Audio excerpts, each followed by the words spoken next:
Holding on to what I know, to everything I've learned. What is real and fabricated? What is wrong? नमस्कार, स्वागत है आपका सिद्धार्थ का show में। सबसे पहले मैं सारे भारतवासियों को गणतंत्र दिवस की हार्दिक शुभकामनाएं देना चाहता हूँ। ये हमारे देश का 72वां गणतंत्र दिवस है। 1947 में हमें अंग्रेज़ों से आज़ादी मिली, उसके बाद संविधान लिखा गया और अंततः 26 जनवरी 1950 को यह संविधान पूर्णतया लागू कर दिया गया और हमारा देश जो पहले राजतंत्र में चल रहा था वो अंततः गणतंत्र में चला गया, यानी कि जनतंत्र, जहाँ पे जनता ही मालिक होती है, मतलब जनता ही अपने सरकार को चुनती है। उसके बाद सरकार उनके हिसाब से ही काम करते हैं। हालांकि जनता को तो यही उम्मीद थी, पर जो भी हो रहा है वो तो आप सब देख ही रहे हो। इसके आगे चलते हैं। ये दूसरा साल लगातार ऐसा है जब भारत का इतना बड़ा एक कार्यक्रम हो रहा है और हमारी राजधानी में ही प्रोटेस्ट चल रहे हैं, लोगों ने धरना दे रखा है। पिछले साल ये CAA NRC के खिलाफ था, इस साल ये जो कृषि कानून आए हैं उनके खिलाफ है। तो दूसरी चीज़ ये भी खास है कि जब से ये पैंडेमिक स्टार्ट हुआ है, ये कोरोना महामारी का जो दौर चल रहा है लास्ट ईयर से, ये बहुत बड़ा इवेंट होने वाला है। हालांकि जो इवेंट की स्केल है वो काफ़ी डाउन की गई है, मतलब जो लोगों की संख्या थी जो कहाँ पहले लाख के ऊपर थी वो कुछ हज़ार तक सीमित कर दी गई है। यहाँ तक कि जो नॉर्मल पब्लिक के लिए जो सीटें उपलब्ध हुआ करती थी वो भी कम कर दी गई हैं। और इस बार कुछ इवेंट्स भी हटा दिए गए हैं, जैसे कि स्टंटबाजी के इवेंट्स, ये सब हम देखते थे, बचपन से देखते आ रहे हैं, झांकियाँ परेड जो भी होती हैं ये सब हटा दी जाएंगी। पर हाँ, जो हमारा शक्ति प्रदर्शन होता है, जो भी हम अपने नए नए आविष्कार प्रस्तुत करते हैं, वो सब वैसे ही चलेगा। इसके आगे के खबर में आते हैं कि जो किसान बैठे हैं, जो उन्होंने अपना अल्टीमेटम दिया था कि 26 जनवरी को हम अपना मार्च निकालेंगे, तो आज 26 जनवरी है। आज इतना ऐतिहासिक दिन होने वाला है कि हम एक दिन में दो परेड देखने वाले हैं।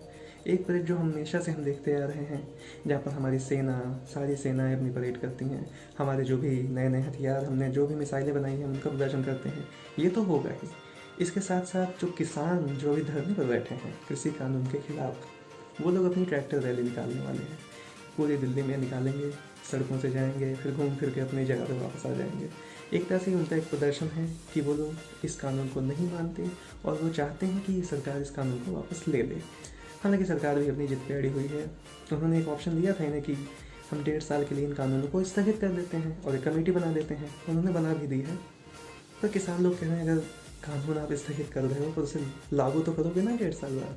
अब 1.5 साल के लिए किसान वापस लौट गए, अपनी ज़िंदगी में रम गए। 1.5 साल बाद अब जब कानून लागू करोगे तो कौन वापस आके धरना देगा? वो तो तैयारी करके आए हैं कि भैया ये तो वापस लो, नहीं तो हम तो धरने पर बैठे रहेंगे। देखिए, किसान और सरकार के बीच में चलता रहेगा। आज देखते हैं, आज कुछ नया होने वाला है। भारत के आज़ाद भारत में बहुत बड़ी चीज़ होगी आज। अगली खबर पे आते हैं। एलोन मस्क आजकल काफ़ी चर्चाओं में चल रहे हैं। सबसे पहले वो richest person in the world बने, उसके बाद उन्होंने सिग्नल ऐप का सपोर्ट किया व्हाट्सएप कंट्रोवर्सी पे। कुछ ही हफ्तों पहले अभी उन्होंने इंडिया में रजिस्ट्रेशन करा दिया टेस्ला का। हालांकि हम यही मान के चल रहे हैं भाई उनकी कंपनी है तो उन्होंने ही कराया होगा। अब उनकी जो दूसरी कंपनी SpaceX है, उसने भी एक नया रिकॉर्ड बना दिया है। ये रिकॉर्ड ऐसा है कि इससे पहले ये रिकॉर्ड इंडिया के नाम था, एक इंडियन स्पेस एजेंसी इसरो के नाम था। इसरो ने एक ही रॉकेट पे 108 सैटेलाइट एक बार में ऑर्बिट में भेजा था। अब SpaceX के रॉकेट ने क्या किया कि इन्होंने एक बार में 143 सैटेलाइट्स को ऑर्बिट में भेज दिया। मतलब इतने ज़्यादा सैटेलाइट्स, मतलब इंडिया का भी रिकॉर्ड तोड़ दिया। तो बहुत बड़ी बात है ये, मतलब चर्चाओं में आ गई है। तो देखते हैं, इसरो तो वैसे भी बहुत आगे है, ये रिकॉर्ड तो कभी ना कभी तोड़ ही देगी। एक सीरियस खबर ये आई है कि चाइनीज़ आर्मी ने एक बार फिर से इंडिया में घुसने की कोशिश करी। हालांकि हमारी आर्मी ने उनका मुंह तोड़ जवाब दिया और अभी तक जब तक खबर आई है, जो भी अभी तक, उसमें यही है कि 20 चाइनीज़ सोल्जर्स घायल हुए हैं और 4 हमारे सोल्जर्स भी घायल हैं। हालांकि कोई जान का नुकसान नहीं हुआ, सबसे अच्छी चीज़ ये है। अभी वार्ता चल ही रही है। पिछले साल गलवान में चाइना ने अतिक्रमण की कोशिश की थी और बहुत बड़ी झड़प हुई वहाँ पे, बहुत मुठभेड़ हो गई वहाँ पे। गोलियाँ तो नहीं चली पर काफ़ी जान का नुकसान हुआ हमारे लिए भी और उनके लिए भी। पर इस बार अच्छा है कि मुठभेड़ में ही ये चीज़ शांत हो गई और कोई जान माल का नुकसान नहीं हुआ वहाँ पे। पर चाइना अपनी हदों से बाज नहीं आने वाला है। इसके आगे अगर स्पोर्ट्स न्यूज़ पे ध्यान दें तो इंडिया ने ऐतिहासिक जीत दर्ज की। वैसे आप सबको पता ही होगा, मैं थोड़ा लेट आया हूँ तो फिर से रिपीट कर देता हूँ। गाबा टेस्ट में ऑस्ट्रेलिया काफ़ी सालों से हारी नहीं है और इंडिया ने तो कभी नहीं हारा। पहली बार ऐसा हुआ इंडिया, इसके स्टार प्लेयर्स, मतलब वैसे तो हमारे सारे प्लेयर्स स्टार हैं, पर जो भी स्टार प्लेयर हैं जैसे कि कोहली, शामी, बुमराह, ये सब नहीं खेल रहे थे। अजिंक्य रहाणे कैप्टेंसी कर रहे थे और इन्होंने इंडिया को जिताया और सीरीज 2-1 से हमने जीती है। पहला टेस्ट हारने के बाद हालात अच्छे नहीं थे।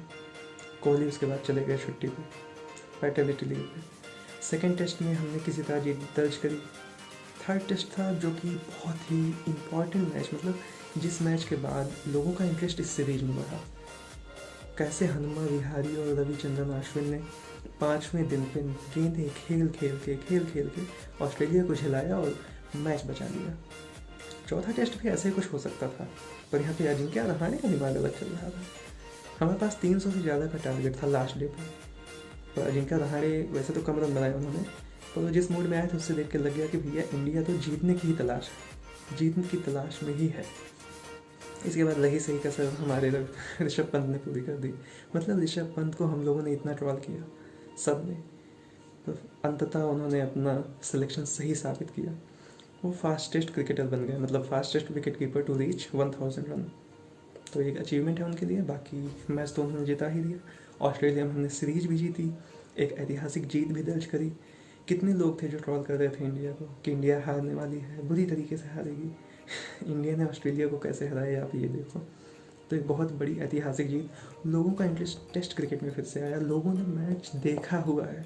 लास्ट के कुछ ओवर्स तो अब 20-20 फील आई थी, ऐसा मैच खेली इंडियन टीम। तो बहुत बड़ी जीत है ये।